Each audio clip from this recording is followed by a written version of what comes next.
இந்திய பாராளுமன்றத்துடைய சட்டம் காஷ்மீரில் செல்லாது. இப்போ 2019க்கு பிறகு பாஜக அரசு வந்து அந்த சிறப்பு சட்டத்தை நீக்கி ஜம்மு காஷ்மீர் லடாக்னு 3 யூனியன் டெரிட்டரியாக மாற்றி அட்டவணை 3ல் இருக்கிற மாநிலங்களுடைய உரிமை பேசுகிற இதை மாற்ற சொல்லி மிகப்பெரிய போராட்டங்கள் நடத்தலைன்னா இந்த நாட்டில் தேசிய இனங்களுடைய உரிமைகள் பறிக்கப்படும். சொந்த நாட்டில் நாம் அடிமையாவதற்கும் அகதியாவதற்குமான ஒரு வேலையை இந்த பாஜக அரசு செய்து கொண்டிருக்கிறது. இங்கே இருக்க முற்போக்குகளார்கள் விழித்து கொண்டு இதை போராடி நம்ம தடுத்து நிறுத்தாத தமிழர்களுக்கான எதிர்காலமே இல்லாத போகுது. இன்ன வரைக்கும் 106 முறை இந்திய அரசியலமைப்பு திருத்தப்பட்டிருக்கு. வெள்ளைக்காரன் மாதிரி ஒற்றையாட்சி இல்லை, ஃபெடரல் ஸ்டேட்ஸ், அதாவது கூட்டாட்சி அமைப்பில் இருக்கிற ஒற்றையாட்சி நடந்துகிட்டு இருக்குது. இதை மாறி மாறி ஆண்ட காங்கிரஸும் பிஜேபியும் இதை மதிக்கிறதே இல்லை. இந்திய அரசியலமைப்பு மதிக்கிறது இல்லை. இவங்க நினச்சிட்டு இருக்காங்க மாநிலங்களுக்கு மிகப்பெரிய இடையூறு இது. ஏன்னா இந்திய அரசியலமைப்பு சட்டத்தை மாற்றுவதற்கு அனைத்து மாநிலங்களும் போராட வேண்டும். இந்து ராஷ்டிரம், அகண்ட இந்து ராஷ்டிரத்தை நோக்கி தான் பாஜக போயிட்டு இருக்கு. அயோத்தி கோயிலை திறந்து இப்போ 2024 தேர்தலுக்கு திட்டம் போட்டீங்க. அப்போ 2026 அந்த சண்டையை நடத்தி மக்களுக்கு மத உணர்ச்சி தூண்டி இஸ்லாமியர் இந்துன்னு பிரித்து அந்த உணர்வு மூலமாக வெற்றி பெறுவதற்கு இப்போவே அமித்ஷா திட்டம் போடுறாரு. நம்ம இங்கிலீஷ்காரங்க கூட அடிமையாக இருந்தோம், இப்போ இந்திக்காரங்க கூட அடிமையாக இருக்கோம். இப்போதைக்கு நமக்கு ஒரே எதிரினா பாஜக தான்.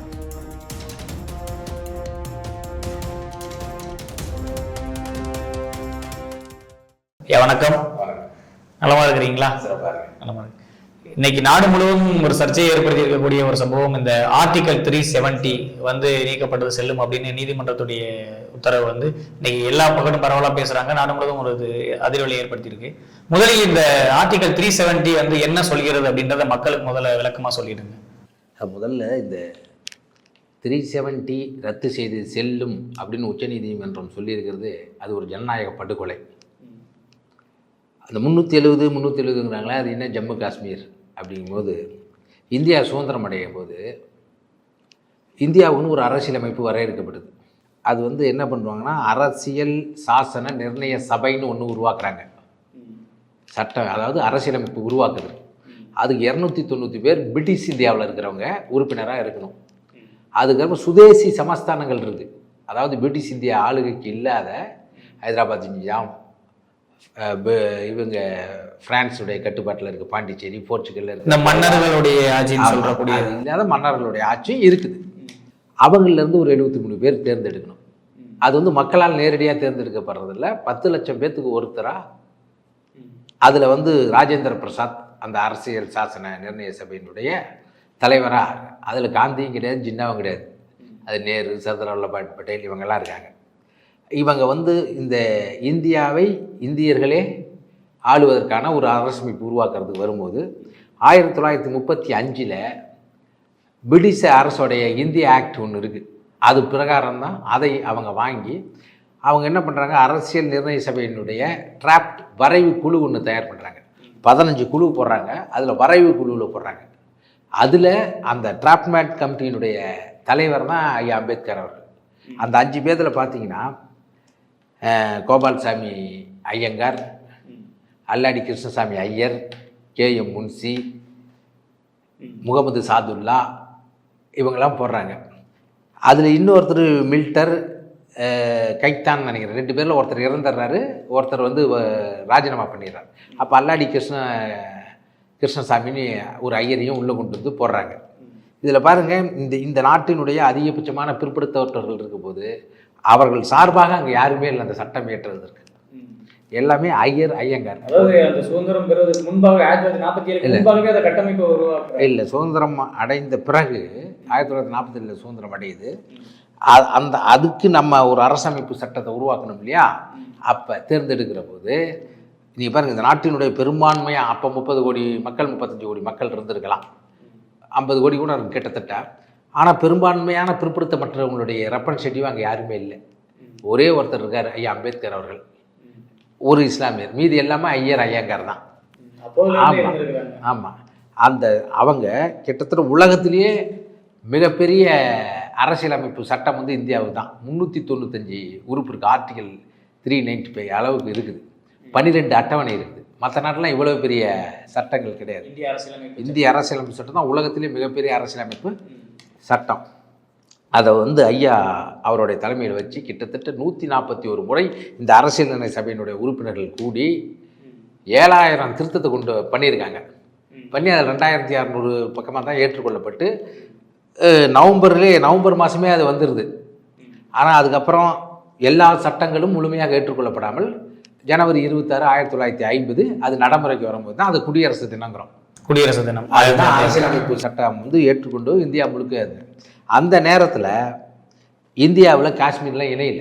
காஷ்மீர் வந்து ஒரு தனி நாடா இருக்கு. ஆமாம், ஆக்சுவலி இந்தியா என்பதே தனித்தனி நாடுகள் தான். அதனால தான் அதை ஒன்றியங்கிறோம். ஏன் துணை கண்டம்ங்கிறோம்? பல நாடுகள் ஒன்றாக இருப்பதால் தான் இந்தியா துணை கண்டம்ங்கிறோம், சப்கான்டினென்டல்ங்கிறோம். இந்தியா இன்றைய துணை கண்டமாக தான். ஆமாம், 536 சுதேசி சமஸ்தானங்களாக இருக்கிறது. வெள்ளைக்காரன் அவனுடைய அதிகார ஆட்சி நிர்வாகத்துக்காக இந்தியாங்கிற ஒன்றை உருவாக்குறான். அது நம்ம சொல்ல காஞ்சி சங்கராச்சாரியார் சொல்கிறார், வெள்ளைக்காரன் வந்தானோ இல்லையோ, இந்தியான்னு ஒன்று உருவாக்குனானோ இல்லையோ, நமக்கெல்லாம் இந்துக்கள்னு பேர் ஒன்று வச்சானோ இல்லையோ, அதனால தான் நம்மளாம் பிழைச்சிக்கிட்டோம்னு அவரே சொல்கிறார், நம்ம சொல்லலை. அப்போ இந்தியா என்பது தேசிய இனங்களுடைய சிறைக்கூடமாக தான் இன்னை வரைக்கும் இருக்குது. காரணம் என்னென்னா, எந்த ஒரு மொழி பேசுகிற மக்களும் ஒரு மாநிலத்தை சேர்ந்த மக்களும் இந்திய விடுதலைக்கு போராடல, எல்லாரும் போராடினாங்க. ஆனால் இன்றைக்கி என்ன இருக்குன்னா, இந்தியாவை ஆள்வது இந்திக்காரர்கள், இந்துத்துவ சித்தாந்தவங்களெலாம் இருக்காங்க. அப்போ வந்து காஷ்மீருக்கு ஏன் அந்த அதிகாரம் கொடுக்குறாங்கன்னா, காஷ்மீர் வந்து பாகிஸ்தான்லேயும் கொஞ்சம் இருக்குது. அப்போ ஆசாத் காஷ்மீருங்கிற அவங்க படையெடுத்து காஷ்மீருக்கு வரும்போது அங்கே ஆண்டு கொண்டிருந்த மன்னன் வந்து ஹரிசிங்கிற இந்து மன்னன். மக்கள் பெரும்பாலும் இஸ்லாமியர்கள், ஆனால் ஆண்டு கொண்டிருந்தவர் இந்து மன்னன். காஷ்மீரை ஆண்டவர் இந்து மன்னன் ஹரிசிங் அவர் பேர். அப்போ இவங்க பாகிஸ்தான் படை அவங்களுடைய ஆதரவு பெற்ற ஆசாத் காஷ்மீர் படை அங்கே போகும்போது அவங்க வந்து எங்களுக்கு வந்து உதவுங்க அப்படிங்கும்போது, இங்கே இருக்கிற அன்னைக்கு சர்தார் வல்லபாய் பட்டேல், நேருலாம் அப்போ நீங்கள் இந்தியாவோட இணைங்க அப்படின்னு சொல்லும்போது அப்போ அவங்க ஒரு கோரிக்கை வைக்கிறாங்க. அவர் ஹரிசிங்கோடைய மகன் யுவராஜ் சிங்னு ஒருத்தர் இருக்கார். அவர் வந்து கவர்னருக்கு இணையான சர்தார் அப்படி அங்கே ஒரு பதவி இருக்குது, அதை அவருக்கு கொடுக்கணும்னு போயிட்டு எங்களை நாங்களே இறையாண்மை உள்ள ஆண்டு கொள்கிற மாதிரி எங்களுக்கு ஒரு சட்டம் ஏற்றணும் அப்படிங்கும்போது இந்திய பாராளுமன்றத்துடைய சட்டம் காஷ்மீரில் செல்லாது. காஷ்மீரினுடைய சட்டமன்றத்தில் ஏற்றுகிற சட்டம் தான் அதுக்கு செல்லும். இல்லை, அதுதான் ஏன்ற ஒரு கேள்வி இருக்கு. அது ஒரு தனி நாடு, நம்ம தான் அவங்களை சேர்த்துக்கிறோம். ஏன் சேர்த்தா, இந்தியாவோடு காஷ்மீர் இருக்கிற போது நமக்கு வந்து புவிசார் அரசியலுக்கு அது நமக்கு பெரிய உதவியாக இருக்கணும் அப்படிங்கிறதுனால இப்போ கூட உங்களுக்கு பாண்டிச்சேரியில் சிறப்பு சலுகை இருக்குது, கோவாவுக்கு சிறப்பு சலுகை இருக்குது. ஒரே மொழி பேசுகிற மாநிலங்களாக இருக்க தெலுங்கானா, ஆந்திரா அப்படிங்கும்போது தெலுங்கானாவுக்கு சில சிறப்பு சலுகைகள் இருக்குது. இன்னைக்கு எல்லாருமே இந்த ஆர்டிகல் 370 சொன்னா இது வந்து காஷ்மீருக்கு மட்டும்தான் இருக்குன்னு நினைக்கிறாங்க. அதாவது காஷ்மீர் ஏன் சிறப்பு அதிகாரம்னா, இப்போ 2019க்கு பிறகு பாஜக அரசு வந்து அந்த சிறப்பு சட்டத்தை நீக்கி ஜம்மு, காஷ்மீர், லடாக்னு 3 யூனியன் டெரிட்டரியா, யூனியன் பிரதேசங்களாக மாற்றிருச்சு. ஜம்முவை தனியாகவும், லடாக்கை தனியாகவும், காஷ்மீரை தனியாகவும். பாண்டிச்சேரி இருப்பதை போல் அங்கே 3 யூனியன் பிரதேசங்கள் இல்லை, மொத்தம் வந்து நமக்கு வந்து பாண்டிச்சேரி, கோவா, டெல்லியே யூனியன் டெரிட்டரி தான். அந்தமான் நிக்கோபார் தீவுகள், மால்தீவ்ஸு, டாமன் டையூ, யாகி மாயம், இத்தனை யூனியன் டெரிட்டரி இருக்குது இந்தியாவில். அதுக்கு சில சிறப்பு சலுகைகள் இதன் அடிப்படையில் தான் அவங்க கொடுக்குறாங்க. ஆனால் என்னென்னா, எந்த மாநிலத்துக்கும் இல்லாத இது காஷ்மீருக்கு என்னன்னா, அவங்க தனி கொடி வைத்துக் கொள்ளலாம். ஆமாம், தனி கொடி வச்சுக்கலாம். அவங்களே அவங்களுக்கான சட்டமன்றத்தில் சட்டங்களை ஏற்றிக்கொள்ளலாம் அப்படின்னு சொல்லி நமக்கு இந்திய அரசியலமைப்பு இருக்கும்போது காஷ்மீர் அரசியலமைப்பு 1956 ஜனவரி 26 அவங்க ஒரு அரசியலமைப்பை உருவாக்குறாங்க. அதுக்கான அதிகாரத்தை இந்த 370 கொடுக்குது. அப்போ இவங்களுடைய இது தகவல் தொழில்நுட்பு, தகவல் தொடர்பு, இராணுவம், இன்னும் சில இதுதான் வந்து அங்கே கட்டுப்படுமே ஒழிய மற்ற இது அவங்களை கட்டுப்படுத்தார். வெளியார்கள் யாரும் காஷ்மீர் இல்லாத யாரும் அங்கே நிலம் வாங்க முடியாது. இல்லை, இந்திய இராணுவத்தோட கட்டுப்பாட்டில் இருப்பாங்களா, அவங்க தனி கட்டுப்பாடு? இல்லை, இந்திய இராணுவத்தினுடைய இதில் தான் இருப்பாங்க. அப்போ என்னன்னா, அங்கே வந்து சுய நிர்ணய உரிமையோட கூடிய வாக்கெடுப்பு நடத்தலான்னு அந்த மக்கள் கேட்டு போராடுறாங்க. நாங்கள் இந்தியாவோட இருக்கிறதா, இல்லை பாகிஸ்தானோட இருக்கிறதா, இல்லை நாங்களே தனியாக இருக்குதான்னு. அப்போ தான் அங்கே இருக்கிற ஷேக் அப்துல்லா வந்து இந்த இந்திய அரசு வந்து அவரை வந்து வீட்டு காவலில் வைக்கிது கிட்டத்தட்ட 6-7 வருடங்கள். அப்போவே சில சட்டங்களை இவங்க நீக்கிறாங்க. திருப்பி இந்திரா காந்தி எமர்ஜென்சி காலத்தில் மிகப்பெரிய பிரச்சனைகள் வரும்போது அவர் ஷேக் அப்துல்லாவோட ஒரு ஒப்பந்தம் போட்டு இந்த 370 திருப்பி நீங்களே இம்ப்ளிமெண்ட் பண்ணுங்க அப்படிங்கும்போது காஷ்மீர் இந்தியாவோடு இருப்பதா வேணாமா விருப்பப்படும் போது முடிவு பண்ணலாம். இவர்களுடைய பாராளுமன்ற அதிகாரம் அவர்களை கட்டுப்படுத்தாது. அவர்களுக்குன்னு தனி கொடி வைக்கணுங்கிற உடன்பாடு இந்திய அரசு பண்ணது தான். நேரு என்ன பண்ணிட்டாரு அப்படின்னா, அவருடைய காஷ்மீர் பண்டிட்டுகள் அங்கே இருக்காங்க கொஞ்சம் பேர். இவர் அங்கே பிறந்தது காஷ்மீர் தான். அந்த ஆமாம், நேருவுக்கு வந்து காஷ்மீர் மேலே எப்பயுமே ஒரு தீராத ஒரு ஆமாம். அப்போ வந்து பாகிஸ்தான் இந்தியா அப்போ சண்டை வரும்போது நம்மளுடைய கை ஓங்கி இருக்கும்போதே திருப்பி இவர் ஐநா சபைக்கு இந்த பிரச்சனை கொண்டு போய் பேசி இன்னமும் அங்கே பாகிஸ்தான் ஆக்கிரமிப்பு காஷ்மீர் இருக்குது. புரியுதுங்களா? அப்போ இந்த 370ங்கிறது இவங்க நினச்சிக்கிட்டு இருக்காங்க மாநிலங்களுக்கு மிகப்பெரிய இடையூறு இது. ஏன்னா இந்திய அரசியலமைப்பு சட்டத்தை மாற்றுவதற்கு அனைத்து மாநிலங்களும் போராட வேண்டும். அது அட்டவணை 3ல் என்ன சொல்லுது மாநிலங்களை பற்றினா, மாநிலத்தினுடைய எல்லையை விரிவாக்கவோ இல்லை குறுக்கவோ, 2 மாநிலங்களை ஒன்றாக்கவோ, பெயரை மாற்றவோ மாநிலங்களுடைய கருத்து கேட்க அவசியமில்லை என்று சட்டம் இருக்குது. அப்போ என்ன மத்திய அரசு எப்படி வேணா செஞ்சுக்கலாம். ஆமாம், அப்படின்னு இருக்கு, இன்னமும் இருக்குது.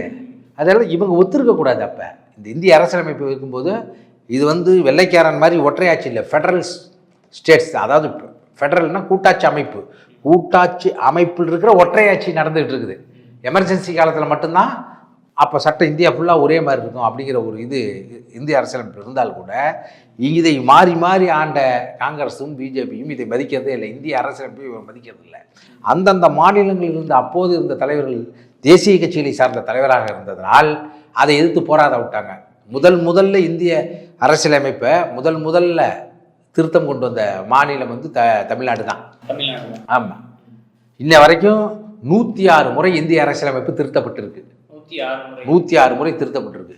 இதுக்காக மற்ற தேசிய இனங்கள் இந்நேரம் ஒன்று கூடி இந்த அட்டவணை 3ல் இருக்கிற மாநிலங்களுடைய உரிமை பேசுகிற இதை மாற்ற சொல்லி மிகப்பெரிய போராட்டங்கள் நடத்தலைன்னா இந்த நாட்டில் தேசிய இனங்களுடைய உரிமைகள் பறிக்கப்படும். இல்லை, இது வரைக்கும் மற்ற மாநிலங்கள் யாருமே இதை எதிர்த்து போராடலை அப்படின்னா அங்கே வந்து தேசிய கட்சிகளுடைய ஆட்சி நடக்குதா? இல்லை, தேசிய இதில் ஒன்று முக்கியமான விஷயம் என்னென்னா, தேசிய கட்சிகள் இருந்தால் கூட அவங்கெல்லாம் அந்த மாநிலங்களுடைய நலன் சார்ந்தவர்களாக தான் இருக்காங்க. ஏன்னா இந்தியாவில் வந்து 543 பாராளுமன்ற உறுப்பினர்கள் இது வரைக்கும். ஆனால் தமிழ்நாட்டில் எவ்வளோ பேர் இருக்கும்? 39 பேர் இருக்கும். பாண்டிச்சேரி சேர்த்து 40 பேர். 543 பேர் இருங்க, 40 பேர் இருங்க. அதில் இந்தி பேசுகிற மாநிலங்கள் இருப்பவர்கள் மட்டும் 255 பேர். அப்போ நம்ம எப்போ பார்த்தாலும் சிறுபான்மையாக தான் இருப்போம். அந்த 255 பேர் இந்தியா முழுக்க தீர்மானிப்பாங்க. இப்போ நம்ம இங்கிலீஷ்காரங்க கூட அடிமையாக இருந்தோம், இப்போ இந்திக்காரங்க கூட அடிமையாக இருக்கோம். அதே மாதிரி நீங்கள் ராஜ்யசபா மேல் சபைன்னு சொல்லி கூட ராஜ்யசபாவில் நம்ம 18 பேர், ஆனால் 247 பேர் இந்தியா முழுக்க. அதில் 114 பேர் இந்தி பேசுகிறவங்களே இருக்கான். 2 இடத்துலையுமே இந்தியை தாய்மொழியாக கொண்டவர்கள் இருக்கிற போது அங்கே காங்கிரஸாக இருந்தாலும் சரி, பிஜேபியாக இருந்தாலும் சரி, கம்யூனிஸ்டுகளாக இருந்தாலும் அவர்கள் இந்திக்காரர்களாகவே இருப்பார்கள். அப்போ எந்த நேரத்திலையும் தேசிய இனத்தினுடைய பிரச்சனையை அவங்க பேச மாட்டாங்க. ஆனால் அவங்க மாநிலம் வரும்போது அவர்கள் அந்த மாநிலத்தின் பக்கம் தான் நிற்பாங்க. இல்லை, இது வரைக்கும் 60 ஆண்டு காலமாக ஆண்ட திராவிட கட்சிகள் வந்து ஒரு முறை கூட இந்த தேசிய கட்சிகள்கிட்ட ஏன் கோரிக்கை வைக்கல, எங்களுடைய லோக்சபாலையும் ராஜ்யசபாலையும் கொண்டு போங்கன்னு சொல்லி கேட்கல. மாநில சுயாட்சி பேசிய இவர்கள் இந்த விஷயத்தை இவங்க முன்னெடுக்கல. காரணம், நீங்கள் வந்து ஒரு தேசிய இனம் அப்படிங்கிறது, தேசிய இனத்தை கொண்ட தாயங்கிறது ஒரு மொழி, தொடர்ச்சியான ஒரு நிலம், ஒரு பொருளியல் வாழ்வு. அந்த வாழ்வின் மூலமாக, அந்த பண்பாட்டின் மூலமாக உருவான நாம் ஒரு இனம் என்று உருவாக்கிய உளவியல் உருவாக்கம், இதுதான் ஒரு தேசிய இனத்துக்கு பொருந்தும். இவங்க வந்து நிலவழி தேசியம் பேசிட்டாங்க. ஏன்னா திராவிடஸ்தான் அடைந்தால் திராவிட நாடுங்கிறது எப்படி இருக்கும்? உலகத்தில் எங்கேயுமே நிலவழியிலே கிடையாது. அதாவது நீங்கள் மலையால் கடலால் தடுக்கப்படாத ஒரு நிலம் இருந்தால் கூட, இந்தியாவில் காஷ்மீர்லேருந்து கன்னியாகுமரி இருந்தாலும் இங்கே எத்தனை நாடு இருக்குது? 534 நாடு இருந்தது. அப்போ தமிழ்நாடே சேர சோழ பாண்டியர்களாக ஆளப்பட்டிருந்தோம். ஆனால் நாங்கள் மொழி வழியில் ஒன்றா இருந்தோம் நம்ம. அதனால தான் நீங்கள் பாருங்கள், மொழி வழியில் பிரிந்த மாநிலங்கள் இருக்குது பாருங்கள். தமிழ் அது வந்து அது கூட இந்தியா சுதந்திரம் அடையும்போது கிடையாது. முதலில் அதுக்கு வந்து போராடினது வந்து ஒரிசா. அதுக்கப்புறம் 53 ஐயா பொட்டி ஸ்ரீராமுலு அவர்கள் உண்ணாவிரதம் இருந்து இறந்த பிறகு ஆந்திர மாநிலம் பிரிக்கப்படுது. காங்கிரஸ் கட்சியில் தமிழ்நாடு காங்கிரஸ் கமிட்டி, ராஜஸ்தான் காங்கிரஸ் கமிட்டி, குஜராத் காங்கிரஸ் கமிட்டின்னு இருந்தால் கூட மொழி வழி மாநிலமாக பிரிக்கிறதுக்கு அவங்க அனுமதிக்கப்படலை. அதுக்கப்புறம் இங்கே சங்கரலிங்கனார் அவர்கள் உண்ணாவிரதம் வந்து 1956 நவம்பர் 1 இதுக்கான தமிழ்நாடு தமிழ்நாடு நாள். அதை கூட நீங்கள் பாருங்கள், இத்தனை ஆண்டுகளாக இந்த திராவிட கட்சிகள் கொண்டாடல. போன முறை இருந்த ஐயா எடப்பாடி பழனிசாமி அவர் தான் அதை கொண்டாரு. 2 கட்சிகள் மாறி மாறி இருந்தது ஒழிய தமிழ்நாடு நாள் கொண்டாடவே இல்லையே. இல்ல நீங்க சொல்வதை போல அங்க லோக்சபால ராஜ்யசபால அங்க கூட தமிழர்களை வந்து சிறுபான்மையினரை தான் வச்சிருக்காங்க. இந்த திராவிட கட்சிகள் வந்து அவங்கள்ட்ட கோரிக்கை ஒரு முறை வச்சதில்லை கூட அரசுகள்கிட்ட. காரணம் என்னன்னா, தமிழர்கள் மீது, தமிழ் மொழி மீது, தமிழ் மொழியை சொல்லி ஆட்சிக்கு வந்த இந்த திராவிட இயக்கங்கள் கண்டுகொள்ளாமல் விட்டுருச்சு. நீங்கள் தமிழனுக்கு தமிழ் புத்தாண்டு எதுன்னே தெரியலையே. இங்கே ஓணத்துக்கு விடுமுறை விடுறீங்க, உகாதிக்கு விடுமுறை விடுறீங்க, அதுக்கெல்லாம் தெரியுது இல்லை. அப்போ தமிழர்களுடைய இது என்னென்னா, தமிழர் திருநாளுக்கும் இது பண்ணுறாங்க, ஆனால் தமிழ்நாடு நாள் கொண்டாட மாட்டேங்கிறாங்கன்னு. நீங்கள் பாருங்கள், கலைஞர் ஆட்சிக்கு வந்தால் தை 1 தமிழ் புத்தாண்டு, ஜெயலலிதா ஆட்சிக்கு வந்தால் சித்திரை 1 ஏப்ரல் 14 தமிழ் புத்தாண்டு. 2 குழப்பம். இது நம்ம தமிழ்நாடு நாள் வந்து நவம்பர் 1ங்கிறோம், அவங்க ஜூலையில் பெயர் வச்ச நாளை சொல்கிறாங்க. பிறந்த நாளை வைக்கிறதா பெயர் வச்ச நாளை சொல்கிறதா? பிறந்த நாளை தான் சொல்லணும். ஆனால் நீங்கள் பாருங்கள், கர்நாடகாவில், கேரளாவில் மொழிவரி மாநிலம் பிரிக்கப்பட்ட நாளை வந்து விமர்சனையாக கொண்டாடுறோம் அரசாங்க விடுமுறையோடு. காரணம், அந்த மாநிலத்தில் அந்த மொழி பேசுகிற அந்த மண்ணை சார்ந்தவன் ஆள்வதால் அங்கே அது சாத்தியமாக இருக்குது. அதுக்கு முன்னே இங்கே காங்கிரஸ் காமராஜர் இந்த மண்ணை சார்ந்தவன் பேசலாம், ஆனால் அவர் தேசியவாதியாக இருந்துட்டார், தேசிய கட்சியோட இருந்துட்டார். இப்போ கூட இந்தியாவினுடைய வளர்ச்சிக்கு பெருசாக உதவுவது மொழி வழி மாநிலங்கள் இருக்கிற மகாராஷ்டிரா, குஜராத், ஆந்திரா, தமிழ்நாடு, இதுதான் வந்து அதிக ஜிஎஸ்டியை, அதிக வரியை கொடுக்குது ஒழிய நிலவழி மாநிலமாக இருக்கிற உத்தரப்பிரதேசம், மத்திய பிரதேசம் கொடுக்கல. அப்போ இவர்கள் அதாவது ஐநா சபையிலே இருக்குது, ஒரு மொழி பேசுகிற மாநிலங்கள் தங்களுடைய சுயநிர்ணய சபையை அமைத்து தன்னாட்சி மூலியமாக இறையாண்மையில் ஒரு அரசை அமைத்து கொள்ளலாம் என்று இருக்குது. ஆனால் இவங்க என்ன சொல்கிறாங்க, நம்ம வந்து கூட்டாட்சி பிரகாரம் தான் இருக்குங்க. அப்படி இல்லை, ஒற்றையாட்சியில் கூட இவங்க என்ன சொல்கிறாங்கன்னா ஒரே மாதிரி ஆட்சிங்கிறாங்க. ஒரே மொழி, ஒரே மதம், ஒரே கலாச்சாரம், அப்படி ஒரு நிறுவனத்துக்கு இந்த இந்துத்துவ அரசு இந்த மண்ணில் விதைச்சிருச்சு, அதை நோக்கி போயிட்டுருக்கு. அதனுடைய வழித்தோன்றலாக தான் நான் இந்த தீர்ப்பையே பார்க்குறேன். இது வந்து ரொம்ப தேசிய இன அரசியலுக்கும் தேசிய இனங்களுக்கும் மிகப்பெரிய பின்னடைவை சந்திக்கக்கூடிய வழக்கு இந்த 370. இல்லை, இன்னொரு கேள்வியில் இருப்பது, அப்போதைய காலகட்டத்தில் காஷ்மீர் மக்களுக்கு ஏன் இந்த 370 எதுக்காக கொடுக்கணும், இப்போது எதுக்காக எடுக்கணும் அப்படின்ற கேள்வி இல்லை. அப்போ ஏன் கொடுத்தாங்கன்னா, நாங்கள் வந்து ஒரு நாடு உங்கள் நாட்டோட இணையறோம், அவசியம் தேவை என்ன இருக்கு இல்லை. அப்போ இந்தியாவுக்கு தேவை இருக்குது. இந்தியாவுக்கு ஏன் தேவையாக இருக்குன்னா, உங்களுக்கு புவிசார் அரசியலை பாகிஸ்தானு, இந்தாண்ட சைனா, இவர்களெல்லாம் உள்ளே வந்து இந்த நிலத்தை கொண்டாடாத இருக்கிறதுக்காக அப்போ நம்ம ஒரு பாதுகாப்பு கருதி காஷ்மீரை நம்ம வைத்துக்கொள்ள வேண்டிய அவசியம் இருந்தது. இன்னைக்கு அந்த பாதுகாப்பு நீடிக்க வேணும். இன்னைக்கு அந்த மக்கள் மறுபடியும் மீண்டும் ஒரு அந்த காலத்தில் அதுதான் இப்போ இந்துத்துவ ஆட்சி இருக்கிறதுனால இஸ்லாமியர்களுடைய இதை பிரிக்கிறதானே இவங்களுடைய நோக்கம் இல்லையா? அவங்களுக்கு என்ன வேலை இருக்குது? இவங்க வந்து அகண்ட பாரதத்தை, இந்து ராஷ்டிரம், அகண்ட இந்து ராஷ்டிரத்தை நோக்கி தான் பாஜக போயிட்டு இருக்கு. அதாவது RSS 1924 ஆரம்பிக்கிறான், இன்றைக்கு 100 ஆண்டு கொண்டாட போகிறான், 25 100 ஆண்டு கொண்டாட போகிறான். இந்த 100 ஆண்டுக்குள் அகண்ட இந்து ராஷ்டிரத்தை கொண்டு வர்றதான் இவங்களுடைய நோக்கம். அது மட்டும் இல்லாத அமித்ஷா பேசுகிறார், 2026 நாங்கள் ஆக்கிரமிப்பு காஷ்மீர், பாகிஸ்தான் ஆக்கிரமிப்பு காஷ்மீர் மீட்டெடுப்போம். இது எதுக்குன்னா 2026 தேர்தலுக்கு இப்போயே அடி போடுறாரு அவர். ஒரு போரை நடத்தி இந்த மக்களின் மத வழியாக உணர்வை ஊட்டி இப்போ காஷ்மீர் மக்கள் மீதும் போர் தொடுக்கிறதுக்கு அதிகமான வாய்ப்பு இருக்கு. இல்லை, அவர் பேசுகிற 2024 ஏன் 2022? இப்போ 10 வருஷம் நீங்கள் தானே ஆண்டுட்டு இருக்கீங்க, 2 முறையா? இப்போ 24 இந்த பாராளுமன்றத்துக்கான இது முடிவு போகுது, 10 வருஷம் நீங்கள் ஆண்டிங்க, 6 வருஷம் வாஜ்பாய் ஆண்டார். ஏன் அப்போ ஆக்கிரமிப்பு காஷ்மீரை ஏன் நீங்கள் போய் போராடி இது பண்ணல? இப்போ வந்து இப்போ அயோத்தி கோயிலை திறந்து இப்போ 2024 தேர்தலுக்கு திட்டம் போடுறீங்க. அப்போ 2026 அந்த சண்டையை நடத்தி மக்களுக்கு மத உணர்ச்சி தூண்டி இஸ்லாமியர் இந்துன்னு பிரித்து அந்த உணர்வு மூலமாக வெற்றி பெறுவதற்கு இப்போவே அமித்ஷா திட்டம் போடுறாரு. அதை இங்கே இருக்கக்கூடிய முற்போக்காளர்கள், தேசிய இன அரசியலை பேசுகிற சக்திகள்லாம் தடுத்து நிறுத்துறதுக்கான வேலையை இப்போவே ஆரம்பித்து செய்யணும். இல்லைன்னா இல்லை, நீங்கள் சொல்கிறத பார்த்தா இந்த ஆர்டிகல் 370 வந்து காஷ்மீர் மக்களுக்கான பிரச்சனை மட்டுமல்ல, ஒட்டுமொத்த இந்தியாவுக்கு மத பிரச்சனையை தூண்டக்கூடிய ஒன்று அப்படின்னு சொல்கிறீங்க. அதாவது அது தூண்டுதோ இல்லையோ, இவர்களுடைய வேலை அதுவாக இருக்குது. இவங்க ஏன்னா இந்த பிரச்சனை வந்து அப்படி தான் பார்க்கப்படுது. இவங்க வந்து இந்துத்துவா, இந்தியா அப்படிங்கிற கட்டமைப்புக்குள் எல்லாத்தையும், அதாவது நமக்கு ஒரு ஒன்றுபட்ட ஒரு வலிமையான நாடு இருக்கணுமா அப்படின்னா இருக்கணும் தான். ஆனால் என்ன ஒரே மாதிரி சொல்ல முடியாது. ஏன்னா என் உடை வேறு, அவனுடைய உடை வேறு. என்னுடைய உணவு, நான் வந்து அரிசி திங்கிறேன், அவன் வந்து சப்பாத்தி திங்கிறான், நான் வேஷ்டி கட்டுறேன், அவன் வேற உடை போடுறான். என் உணர்வும் முன் உணர்வுமே வேறு. மனிதர்களாக இருக்கிற மொழியே இவ்வளோ வித்தியாசம் இருக்கும்போது நம்மளுது என்ன இருந்தது? செக்யூலரிசம், மதச்சார்பற்ற நாடு தானே இது. வேற்றுமையில் ஒற்றுமைகள் தானே சொல்கிறோம். ஏன்னா நாங்கள் தனித்தனி நாடாக இருந்தோம். வெள்ளைக்காரன் வந்து இங்கிலீஷ்காரங்களை பண்ணால் இப்போ நீங்கள் நமக்கு ரெண்டும் ஒன்று தானே. இங்கிலீஷ்காரன் கூட அடிமையாக இருந்தோம், இப்போ இந்தியா கூட அடிமையாக இருக்கிறோம். என்ன இருக்குது இப்போ வந்து இன்னும் இப்போ புதுசாக கட்டிருக்கக்கூடிய பாராளுமன்றத்தில் 888 சீட்டு கொண்டு வந்திருக்கான். அப்போ மக்கள் தொகை அடிப்படையில் எம்பி சீட்டு கொடுக்கும்போது நமக்கு குறையிறதுக்கு வாய்ப்பு இருக்குது. காரணம் என்னென்னா 36 சீட்டு வர்றதுக்கு வாய்ப்பு இருக்குது. காரணம் என்னென்னா இந்தியாவில் வந்து குடும்ப கட்டுப்பாடு திட்டம் கொண்டு வருகிற போது அதை முழுமையாக கடைபிடித்த மாநிலம் வந்து தமிழ்நாடு தான். உத்தரப்பிரதேசம், மத்திய பிரதேசம், பீகார், ஒரிசாலாம் அங்கே இந்தி பேசுகிற மாநிலங்களாக இருக்கும், கடைபிடிக்கல. அப்போ மக்கள் தொகை அவன் அதிகமாக இருக்கான். அப்போ சொந்த நாட்டில் நாம் அடிமையாவதற்கும் அகதியாவதற்குமான ஒரு வேலையை இந்த பாஜக அரசு செய்து கொண்டிருக்கிறது. இங்கே இருக்க முற்போக்குகளார்கள் விழித்து கொண்டு இதை போராடி நம்ம தடுத்து நிறுத்தாத தமிழர்களுக்கான எதிர்காலமே இல்லாத போயிடும்.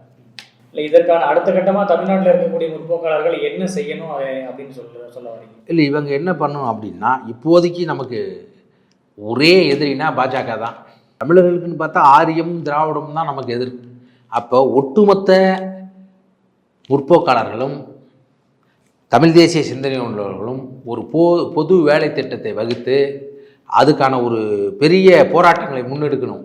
அப்போ தான் இதை வந்து சாத்தியப்படுத்த முடியும். நிச்சயமாக எங்களோடு இணைந்து உங்களுடைய கருத்துக்களை பதிவிட்டமைக்கு மிக்க நன்றி. நன்றி.